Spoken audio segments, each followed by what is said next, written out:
Buongiorno, buongiorno! Welcome back dito sa continuation ng ating paglalakbay dito sa lake. Talaga ngayon, inumpisahan na naming maglakad. Tignan nyo yung tubig, napaka-emerald, crystal clear. Tapos, apan sa paglalakad namin, ayan, nakita namin tong Christmas tree sa atin. Artificial lang, nabubuhay sila dyan. So ayan, bawat lakad namin, yung view talagang hindi ka mapapagod, hindi ka magsasawa sa kakatingin sa nature na ito. Talagang napaka-excellent, spectacular ng bawat view. So nakarating kami dito sa mga batuhan, bawat dumadaan ay nagbe-build sila ng kanya-kanyang design. Ako talagang hindi ko kinaya yung lamig, 4 degrees centigrade na lang.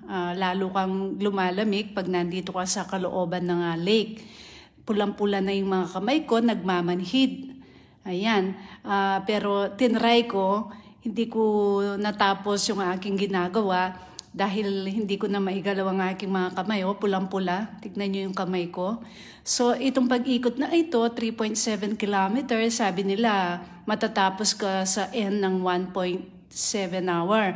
Pero kami, hindi namin natapos yun dahil nag-i-stop kami. Bawat sulok, ninanam na muna namin yung ganda. So, till next time, God bless you all. Ciao, ciao!